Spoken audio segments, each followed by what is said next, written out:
Écoutez les amis, le semeur est sorti, mais le grain sous ses pas jamais ne germera. Car les oiseaux sont venus, la parole s'est perdue. Car les oiseaux sont venus, la parole s'est perdue. Cherche la lumière, si tu veux que ton cœur soit comme une terre pour le grain du semeur. La paix soit avec vous. Frères et sœurs en Jésus, nous sommes arrivés en ce 12 juillet au 15e dimanche du temps ordinaire. Les textes d'aujourd'hui nous viennent du prophète Isaïe au chapitre 55 qui parle de l'efficacité, de la puissance de la parole de Dieu.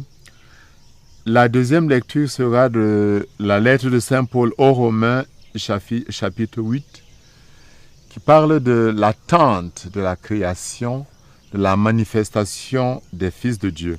Et en fin de compte, nous avons la parabole dite du semeur. En effet, dans l'évangile aujourd'hui, Jésus nous raconte qu'un semeur, dans le style de l'Ancien Orient, a semé de la graine avant de labourer, ce qui ne se passe pas chez nous. C'était dans le cadre d'une zone aride. Mais le résultat est très différent. Nous avons d'abord l'importance à comprendre qu'il s'agit ici du bon semeur qu'est Jésus, de la semence, de la bonne semence qu'est sa parole. Maintenant, la terre qui représente les fidèles que nous sommes, les êtres humains que nous sommes. Ne vous posez pas la question si vous êtes le chemin, si vous êtes le sol pierreux, si vous êtes le sol avec les épines ou bien la bonne terre. Parce qu'en réalité, nous sommes tous là. Le plus important, c'est de travailler à telle enseigne que petit à petit, la bonne terre puisse prendre le dessus sur le sol pierreux, sur le chemin et sur les épines. Parce qu'il y a une difficulté inhérente à tout être humain à l'accueil de la parole de Dieu.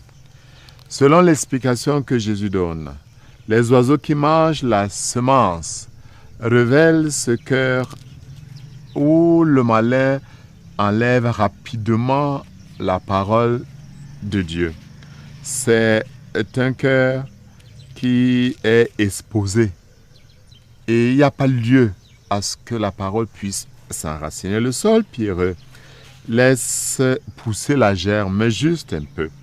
Mais c'est le sol qui représente ceux qui sont inconstants, ceux qui sont fragiles, ceux qui sont faibles, qui ne supportent ni l'épreuve, ni la tentation, ni la détresse, et se laissent emporter facilement face à la persécution. Les épines, les ronces, sont l'emblème de ces personnes superficielles, de ces personnes instables, qui sont liées au mythe du bien-être, au mythe du bien facilement acquis, qui sont habités par l'orgueil. Les soucis du monde, les séductions de la richesse étouffent en eux avec une grande facilité le projet de Dieu.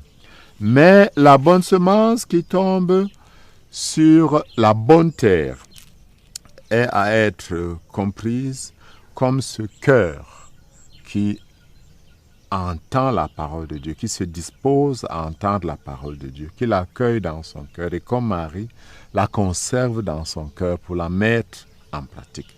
Et elle produit à raison de 100, de 60 ou de 30 pour un.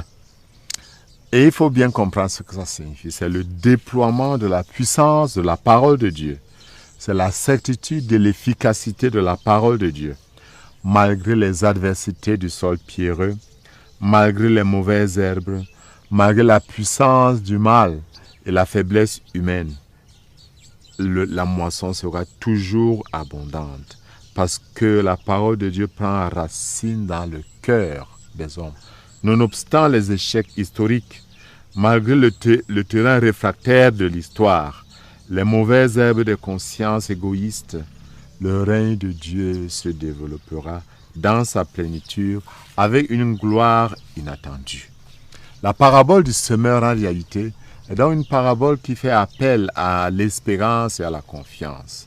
Si c'est certain que le règne de Dieu, l'avancée du règne de Dieu connaît beaucoup d'obstacles et même des chutes et rechutes, que ce soit dans le monde ou dans notre cœur.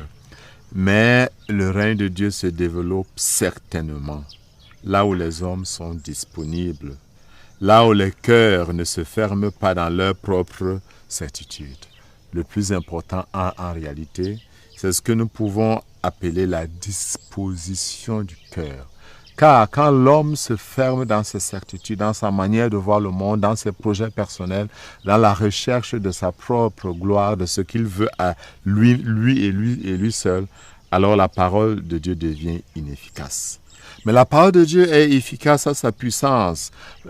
La force de sa fécondité est similaire à celle de la neige et de la pluie que nous présente le prophète Isaïe dans la première lecture. Qu'est-ce que le prophète Isaïe dit? La pluie et la neige qui descendent des cieux n'y retournent pas sans avoir abreuvé la terre, sans l'avoir fécondée et l'avoir fait germer, donnant la semence au semeur et le pain à celui qui doit manger. Voilà cette certitude qui doit nous habiter. La terre est fécondée et germée obligatoirement par la manifestation de la puissance de Dieu. Mais quelle est la condition? Pour que la parole de Dieu germe, pour que la parole de Dieu soit féconde, pour que le règne de Dieu grandisse, pour que la grâce de Dieu porte des fruits qui demeurent. Il faut notre disponibilité. Il faut obligatoirement notre collaboration. Il faut une bonne disposition du cœur. Le monde, l'humanité, la création tout entière est en attente de la manifestation des fils de Dieu. Ce n'est pas une manifestation dans la gloire, c'est une manifestation simple. La disponibilité que Dieu attend de nous pour que chacun de nous puisse dire comme la Vierge Marie, Seigneur, je renonce à mon projet, je renonce à mes désirs, qu'il me soit fait selon ta parole. Alors, cette disponibilité, cette ouverture du cœur créera ce que le Seigneur désire et le règne de Dieu avancera. Le Seigneur donne au sage et quand le sage reçoit, il produit davantage. Quand nous choisissons d'aller sur le mauvais chemin, chaque pas que nous faisons nous avance vers le mauvais chemin. Quand nous faisons le choix du bon chemin, chaque pas que nous faisons nous rapproche du règne de Dieu. Quand nous nous prédisposons, chaque prédisposition fait que nous nous enrichons davantage. Voilà pourquoi Jésus dit à celui qui a on donnera davantage. Celui qui est disponible sera toujours davantage disponible.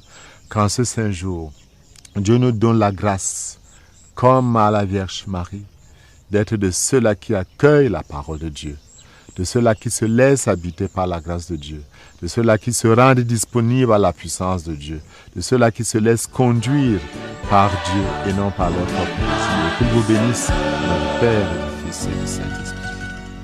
Amen. Écoutez les amis, le semeur est sorti, pour un seul grain de blé, un épi s'est dressé. La moisson pourra mûrir, la parole va jaillir. La moisson pourra mûrir, la parole va jaillir.